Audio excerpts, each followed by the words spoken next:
Hello again. We are working on the third lecture and lab of exercise 3.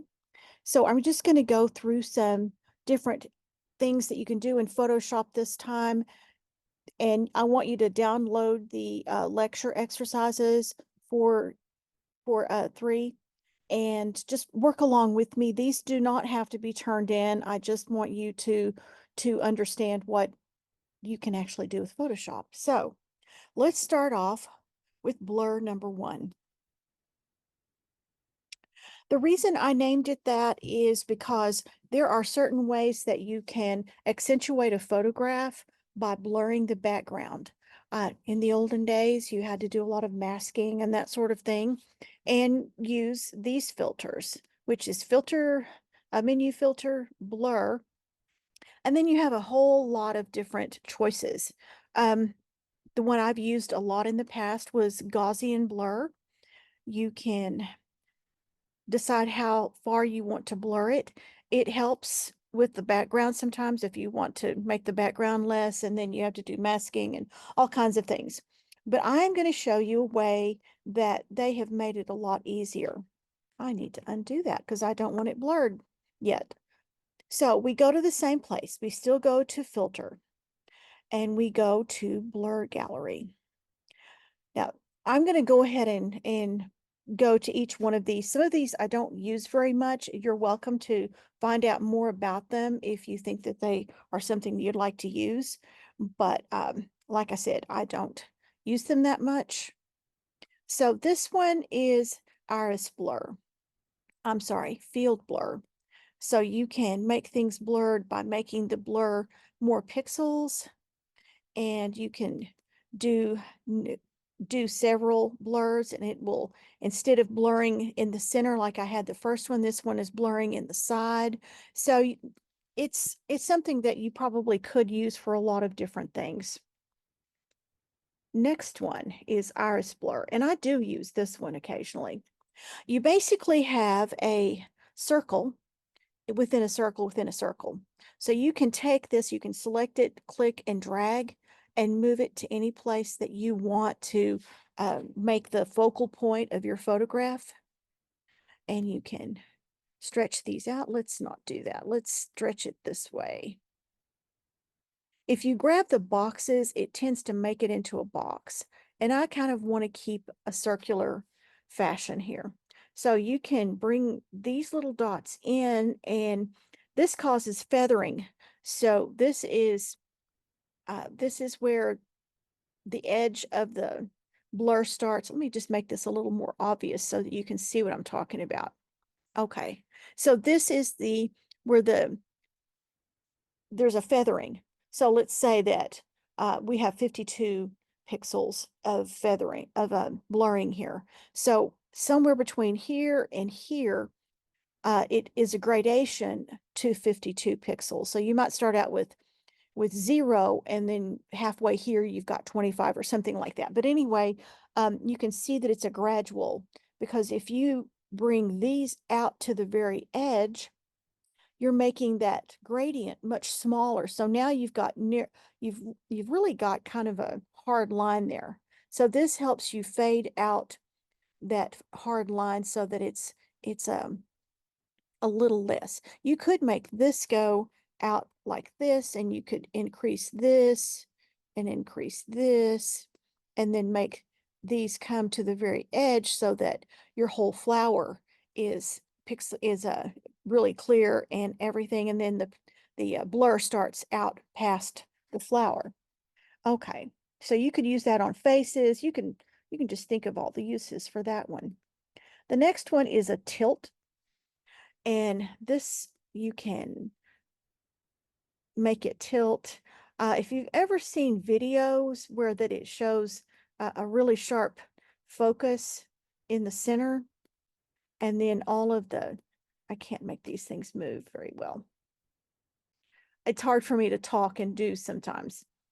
Okay, so now you've got a really short field of focus that's in a straight line, or you can rotate it so that yep, you can rotate it so that it's any angle that you want. So that might be really handy for like a street scene or something like that, a landscape. Path blur. Now this is a path here. A path is anytime you have point A to point B, that's a path. So I'm just gonna play with this a little bit because what this one does is it makes a speed blur. Now it looks like somebody is running really fast. So you can really create some motion here.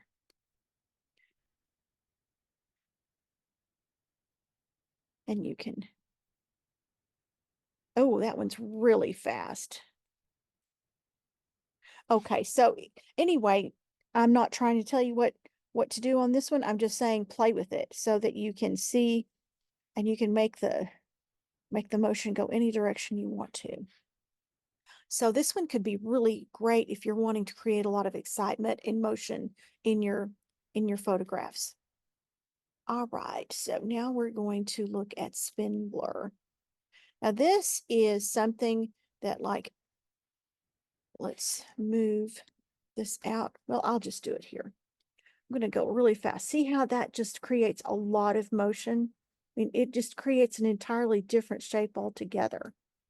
So these are some things that are in your toolbox that you'll be able to use whenever you're creating your exercise you're going to be working on. Okay, so let's go to the next one, face adjustments. Okay, very cute picture, but I have to do some adjustment to it. Just put that in your mind that anytime you take photographs and you've got it and you bring them into Photoshop, you need to do some adjustments. So we can do all kinds of different adjustments. I'm going to do levels just because that one is a really quick one.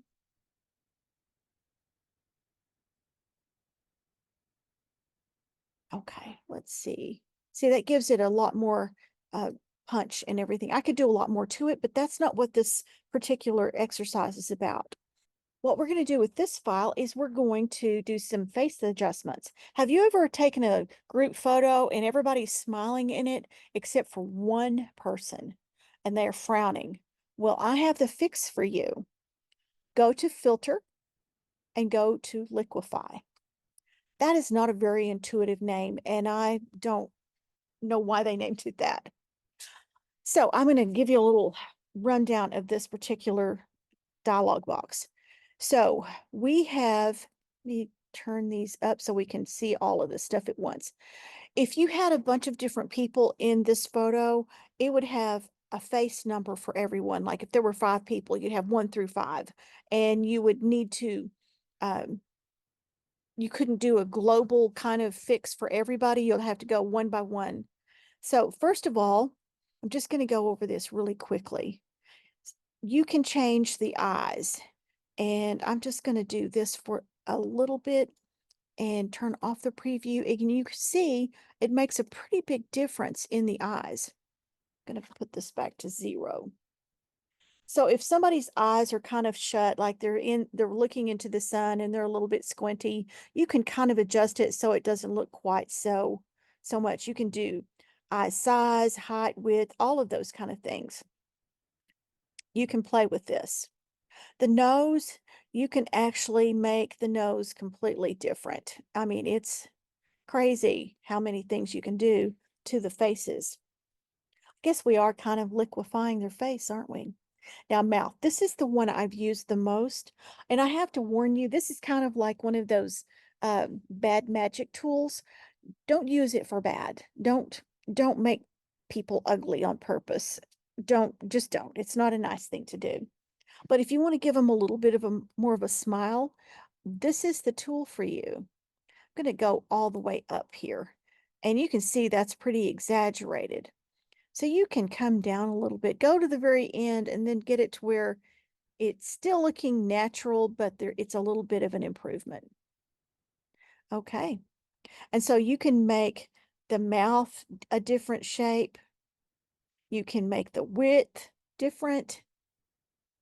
You know, if you're trying to do something funny for somebody, as long as it's done in love, don't be evil with this, but you can make a pretty big difference in the face. And you can even change the face width. Like if this, he's a young toddler here, so his face looks pretty wide. So if you want to make it a little bit thinner, you can easily do that. You can make it really thin and make it look or really big, balloonish.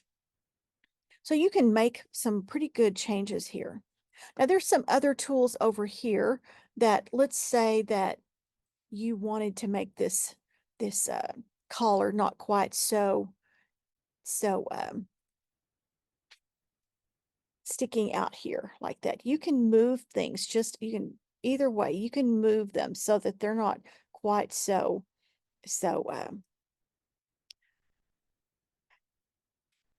you can just move them. I don't know exactly what I'm trying to say, but you can also do things like this.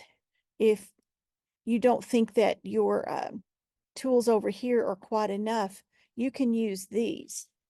And these are just a brush. With the bracket tools, you can make them this a bigger tool, and you can make things look really funny over here. I'm sorry, please don't do this to people. All right, I'm going to cancel that. So that's really all I had to say about that one. The next one is going to be filter. So let's open that one. And this looks really like a very nice flower, and it's very pretty and everything, but we could make it even better. Okay, the next one we're going to do is going to be filter. So what we're going to use is we're going to use some camera filters on this one. So this is in adjustments. Oops. Okay. So photo filter. You can add a filter and make things look warmer with this one, or let's try a cooler filter, and you can make it cooler. You can use separate colors and just sort of, you can just enhance a photograph by using some of these colors. Like this one looks more yellow now because of the yellow filter. You can go to adjustments, black and white. And now you've got a black and white photograph, and you can play with these sliders. You can see where the channels are, you can blow out things. You can make lighter things, greens. I want to make the greens darker. So let's go here, the cyans. Okay. Now I'm going to go to adjustments, and I'm going to add my photo filter again. So now you see you've got a nice warm filter here. You can go to sepia. This is a really good way to make some of the older photographs look better, is to, like the ones that are taken in the 60s with Polaroids and the color is really off. You can take the color out by using the adjustment black and white. Let me open up these layers. The black and white adjustment, because the color is not really gone. This is not an editing process that takes away information, but you can change it to black and white, which is what I would suggest to do instead of going to a grayscale mode, which, by the way, we've been working in the RGB mode. If you find that some of the stuff that you're trying to do is not available, it's grayed out, see if you need to change it to RGB, because there are a lot of things you can't do in CMYK or in grayscale. So even though we have grayscale here and it has a purpose, for what we're doing right now, we are not going to do that. If you want to change a photograph that's color to black and white, use this adjustment in your layers, which is found in adjustments, and it is black and white. Okay, so you can use filters to change your photographs. Let's close that one and go to the next one. Remove a person. Now, this is when it's starting to get really exciting for me, because removing objects used to be a painstaking thing that very few people could do successfully. So let me close all of this. In case you don't realize, this is my grandson. Yes, I do use family photos in this class because I think that it's more authentic actually, because if I were using just stock photos, you might see them on the web somewhere or something and know that I was just using photographs that didn't have any meaning to me. Okay, so there's my grandson at a birthday party. So first you take your lasso tool and you click around. You don't have to do it like we were doing it whenever we were like removing backgrounds and things. All right, so now we choose fill with content aware. Let's just take a look at this. Content aware, that's good. Color adaptation, normal. Okay, we should be good to go. And it does a relatively good job. Okay. So let's get a little closer look here. I'll deselect. And you can still see some problems here. Whenever there's a lot of background clutter, you can see how it kind of jumps around a little bit. But let's try something else. Let's just try this person right here. Make sure I'm on the right layer. Okay. I'm going to unclick that. It doesn't happen. It doesn't work really good every time, but it sure does do a really pretty good job. Okay, so now this is less obvious because it was in the background, and we might have to do some touch up here, but right here, I think that one is pretty good. So let's get out of this one and go to the second one. Now, this one is like the perfect, why are you not opening? There we go. I just didn't click it right. Now, this one is perfect. It does have a background, but it's not nearly as complicated as the first one. So I'm just going to choose this cute little girl here because she is not my grandchild. And I am going to content aware fill that one. Okay. Look at that. Almost perfect. There's a few little jumps here and there, but quite honestly, so good. You can't see any trace of her at all. With just a couple of clone stamps, you can like that and just basically clean it up. Okay. She was never there. So just have that in your back pocket also so that you can fix those photographs that perhaps were ruined because there was an extra person or a seagull over somebody's head or something like that. Okay, this one sounds pretty simple. It's called straighten. And I didn't really show you very well earlier about the way that you can use a perspective crop tool. Now you can see, I'm going to move this down so that you can see that this is obviously a rectangle square door, but because of the angle of the shot, it has gotten kind of skewed. So I am going to go out, just hit the wrong button. Okay. So I am going to go with, now I've gone to my crop tool and I've picked the perspective crop tool.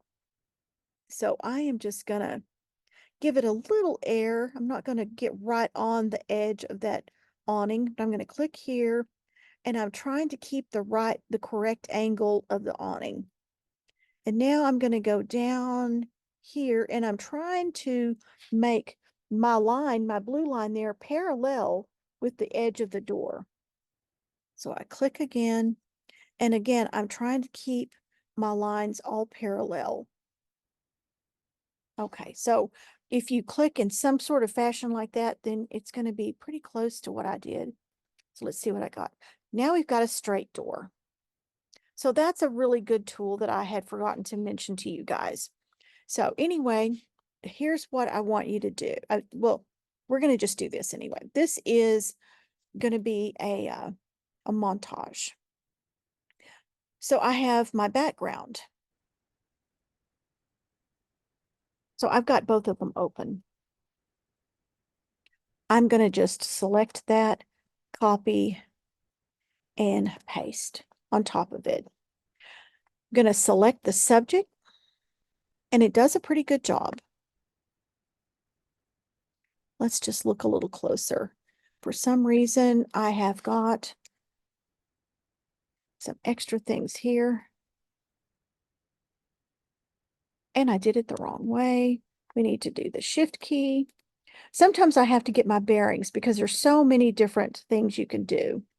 So here I'm going to just do a little bit of a cutout because that's not part of the flower.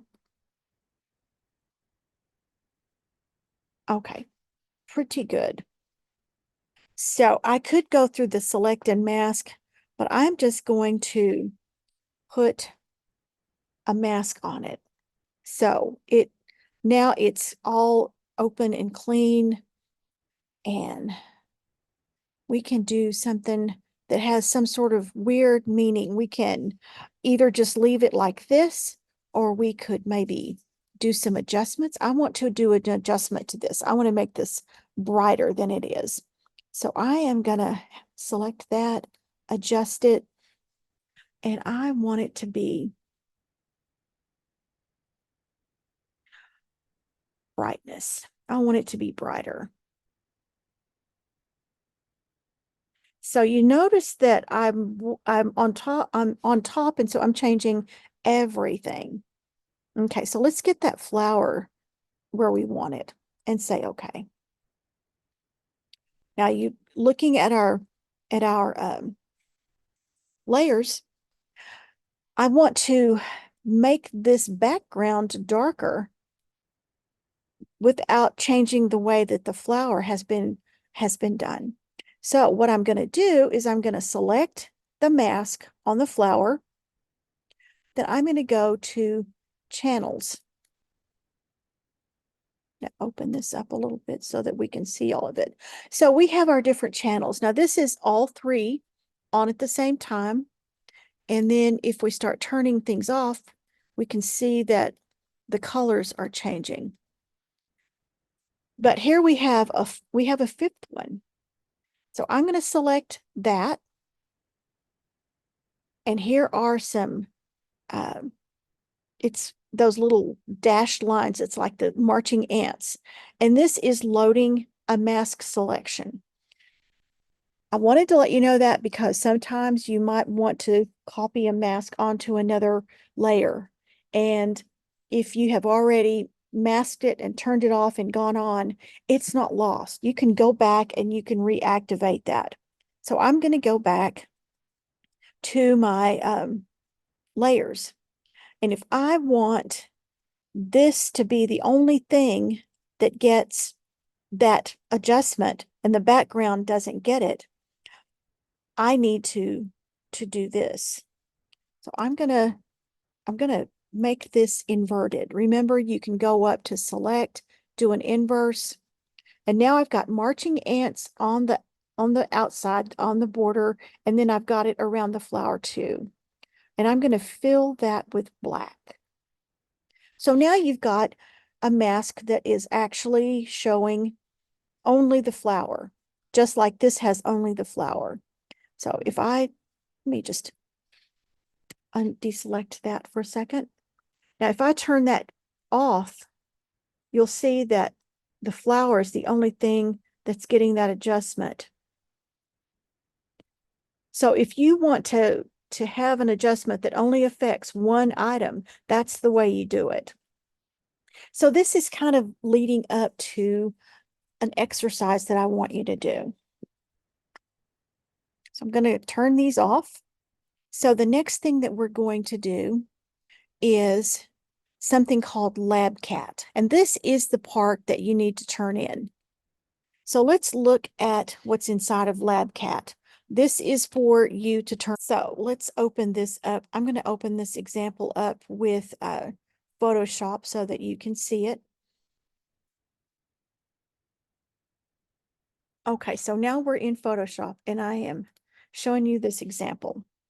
I have given you all of these different files in that LabCat exercise. So what I want you to do is I want you to make a montage. This is just an example. You can use different placement. You can use the one of the cats, both of the cats, or whichever you like. I just want you to have something that's similar to this. And don't forget the shadows. Do the shadows too. So this is what we're aiming for. So now let me go back and I have them listed according to the order that I think makes more sense. If you skip around a little bit, that's fine. Just I want you to have them stacked correctly. So first of all, let's open the background JPEG.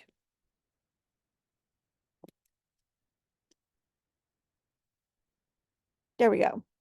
So this is the background. And the background, according to the example, is really faded out. So I would suggest that you start off doing that. And we can do that with one of our filters. We can do one of the regular flat filters because quite honestly, it will work just fine. So I am going to make this pretty blurry. Don't blur it so much that you can't recognize that there's a building. Okay. So first, that's what you do. Then I'm going to open another one. I'm going to open the Vespa. And I'm just going to select it. And I'm going to copy it. And I'm going to paste it in there. Okay. I'm going to go ahead and get rid of that one. So what we need to do is we need to select the subject.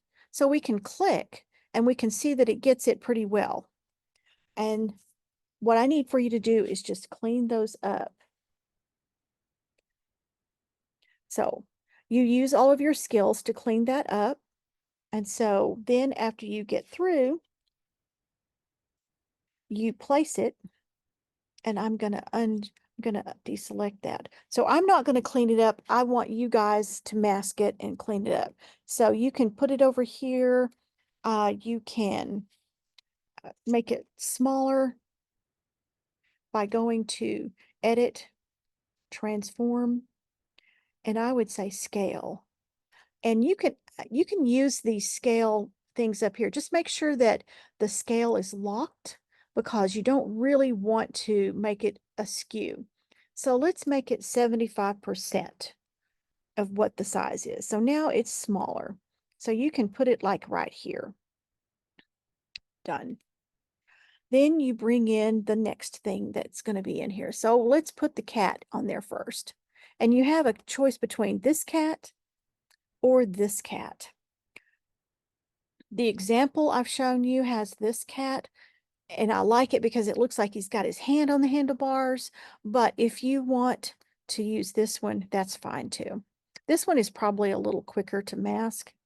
So you do the same thing. You select all, you copy, put it in the background, and you're done.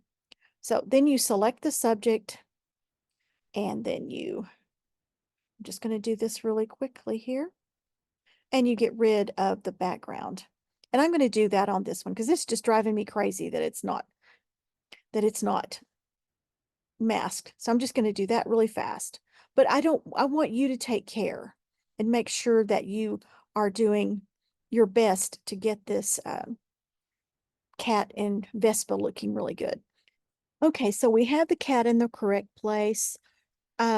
We can make it bigger or smaller, whatever you want to do. But there's one thing that I want to point out. You notice that, let me turn this off, that there is some stuff on the handlebars that the cat would not be sitting in front of. You've got to think in space, what would really work in the real physical world. So that cat would not hide that because the handlebars is probably about even with this side of the seat. So the cat is definitely behind that. So what we need to do is make sure that we're on the mask. Take the fill down a little bit so we can see what we're masking out. And you can use any tool you want to. I'm going to use the Polygon lasso tool, and I'm just going to make myself a little more mask here. And I'm just doing this really fast. I want y'all to take care and make sure that you're doing the very best you can. I'm just not wanting to make a 20-hour video here. I want to do this sort of quick so you can get the idea, but then you work on it and make it really good.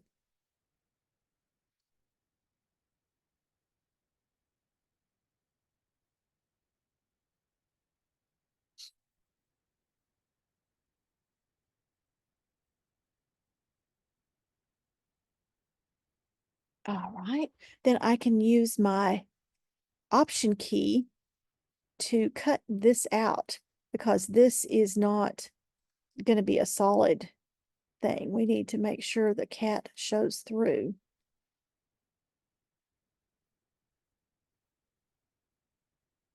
And then there's a little bit right here too. Okay, so I am on my mask. I'm going to fill my, okay. So let's get our cat back at 100%. And there we go. You can see I did a really messy job. And I apologize for making a messy job. But now we can see that the cat is sitting on the seat and that the handlebars are actually in front of the cat. Okay.